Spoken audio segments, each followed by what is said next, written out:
Hello everybody and welcome to Dragon Films. I'm your host Adrian Parker. Anyways, today I will be doing the top 10 best films of 2024.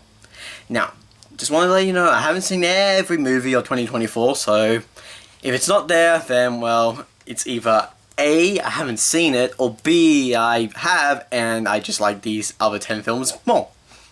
Anyways, let's get into the actual top 10 best films of 2024. Coming at number 10 is Heretic. Now, I have to admit, I was not expecting to actually enjoy this movie. You know, when I saw the trailer, I was like, oh my goodness, let me guess, you know, they're just gonna say, you know, oh, guess what? God's not real. Like, well, even if you're not a Christian, you can't deny hearing that after a while, it will just get old, stale, boring, and even predictable at times, and just like, oh, I get it, right, you know, I mean, for me, I believe, but, you know, that's beside the point, like, and so, yeah, I was a bit, hesitant, but I just like, you know what, screw it, I'm gonna give it a go, and surprisingly, and I'm very glad that I gave it a go, and it was really good, like, it was really good. Hugh Grant, Sophie Thatcher, and Chloe East all did fantastic jobs. Like, they were so engaging, and the fact that practically the entire movie was just one big theological debate, and it was quite interesting. There's some things I agree with, some I disagreed with, and it was very interesting. Some great performances, and even some great tense moments as well. And yeah, I thoroughly enjoyed it. Coming at number 9 is Furiosa, a Mad Max saga. You know, look, I know it sadly bombed at the box office, but seriously though, this movie still rules. Anya Taylor-Joy, fantastic job as Furiosa, like, she did really well. Same goes for young Furiosa, like the younger one, Alia Brown. She was amazing. I mean, the fact that she was the first person that you see, like, you have to make sure you were really good, and she was.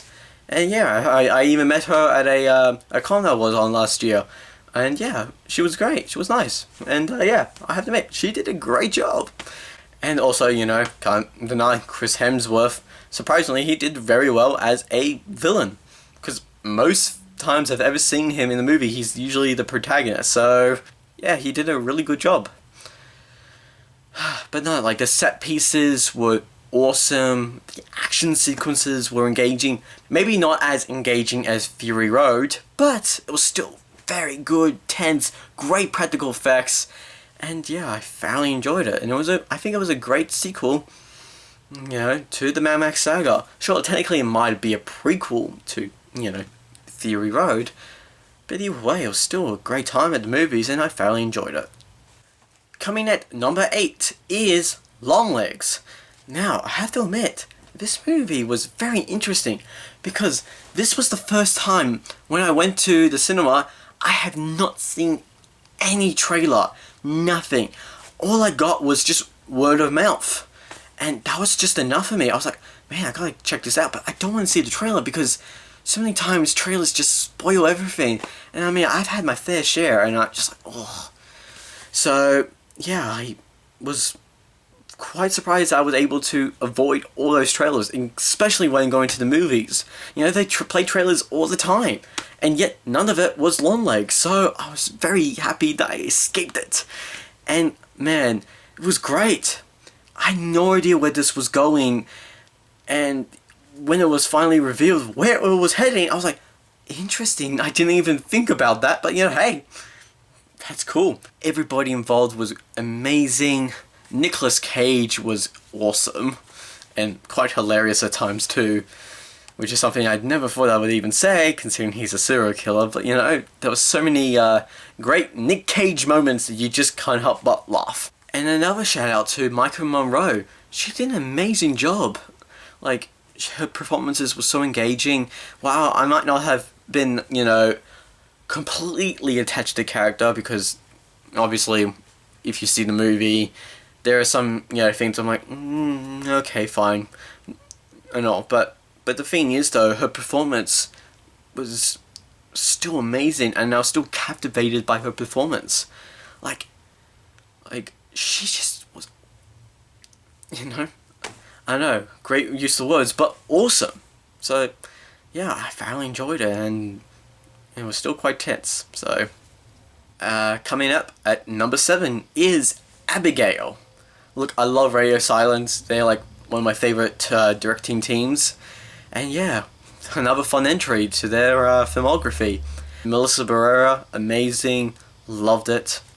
Alicia Weir, she was amazing too, as the young girl. Like, Dan Stevens, Catherine Newton, like just everybody.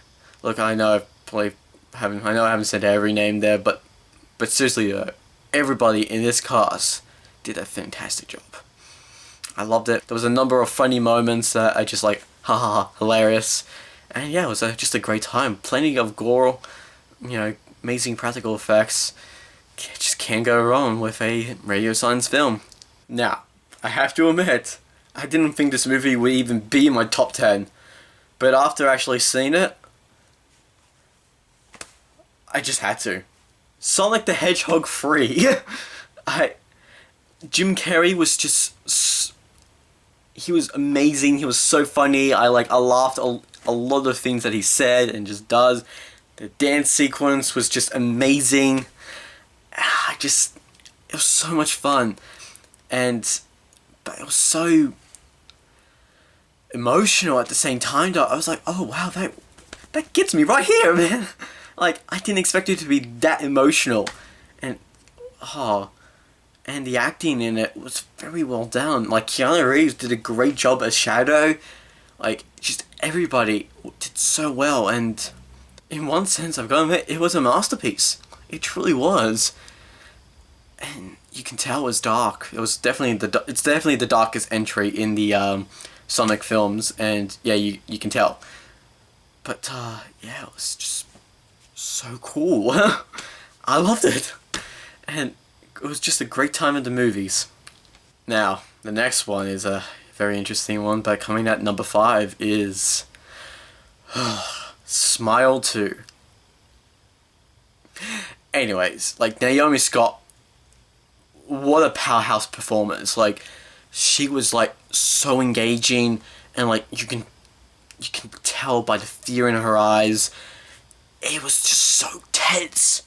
Like, the smile entity is out at it again, and it's like, yes, while the ending was predictable, like, the movie was still so like, I was squirming, and I was just like, oh boy, oh my gosh, yeah, it was just so good. The ending, I know I said it before, but yes, while it was predictable, it was so cool at the same time, though, and I'm looking forward to what Smile 3 will be like. And yeah, just everybody in this movie was like, oh boy. Number 4 is June Part 2. Now, I'll be honest, I was half expecting this to be number 1, but in the end, the top 3, it just ended up just beating it. But yeah, this movie was phenomenal. Like, Hans Zimmer's score was so cool. Like, the visuals is just so captivating. The performances was just top notch. The science fiction, the action, it was mind-boggling. It was so awesome. 10 times better than Part 1. Cinematography, beautiful. And just, movie was so awesome. And Austin Butler, awesome performance. Number 3 is Nosferatu. Man, this movie was so awesome. Like, the cinematography is one of the best I've seen in recent years. The performances were amazing. Lily Rose Depp was so good. Bill Skarsgård was like unrecognizable as Count Orlok. Like, he was so good. Like, while it might not be scary, there are still plenty of terrifying moments that were like, oh my gosh. So yeah, I thoroughly enjoyed it. And yeah, it was just such a well-made movie. Robert Eggers, you are a brilliant director. Willem Dafoe, amazing. He's Willem Dafoe, can't go wrong with him. And Nicholas Hoult did an amazing job too. Seriously though, everybody in this movie did a great job, so yeah. Go Nosferatu! Coming at number 2 is Alien Romulus. My gosh, that movie was so tense. I loved it. It was like, oh my gosh, yeah, kind of thing. And I was, oh my gosh, you know, oh my gosh, so tense. Fede Alvarez is such a brilliant director when he, you know, does a reimagining of a horror classic, or even just horror films in general. Like, his Evil Dead, brilliant. His Alien film, also brilliant. Like, the ending was so tense. I was like on the edge of my seat. I was like, my heart was pounding. Like Fede Alvarez does so well with tension. Like, really well done. Yeah, there's plenty of Easter eggs throughout the entire film. There's like, yeah, ha ha ha. I know what you did there. And yeah, while there's obviously this one moment, which I won't say just in case of people haven't actually seen it, that, yeah, I do feel is a bit weird. Not sure how I feel about it, but you know, but besides that, it doesn't really deter for the fact that I thoroughly enjoyed this movie. And yeah, I loved it. Good job. Now, when it comes to number 1, this film, it's not like one of those like, oh my goodness, this film changed my life kind of thing, you know. It's not like one of those ones that you watch and, you know, I was like, oh, the cinematography is brilliant, the acting is brilliant, you know. It's not one of those kinds of movies. While the acting is still great in it, it's not like one of those ones that, you know, the Oscars probably, you know, look at, you know. But in the end though, the reason why it's number 1 is that it's the most fun I've had in the movies for that year. And that was Deadpool and Wolverine. I know. It's something I wouldn't expect to be put as number 1, but it's true. Like, this film, I had so much fun. It was so hilarious. There were so many moments I just cracked up. It was hilarious. You know, the opening scene is like one of the best I've seen for Marvel in recent years. And, you know, Hugh Jackman does a great performance. While I would say though not as good as Logan, it was still amazing. And there were so many great surprises. I was like, kind of thing. And it was so much fun, and I just thoroughly enjoyed myself. It was just, so much fun. You know, fun time at the movies. The end credits, I'm not gonna lie, I had a bit of a tear. It was just beautiful. It was just so well done and well made, and it was a love letter to the 20th Century Fox Marvel films. And yeah, they did a brilliant job. And you know, and there are times I think that even some of the low points in the Fox Marvel films are even better than the Marvel movies we even have now at times. And yeah, I have to admit, it was beautiful. It was well done. And yeah, I feel like this was a great ending to the 20th Century Fox Marvel films. And yeah, I thoroughly enjoyed it. Anyways, that's about it for my top 10 best movies of 2024. I hope you liked it, and yeah, see you next time. Bye.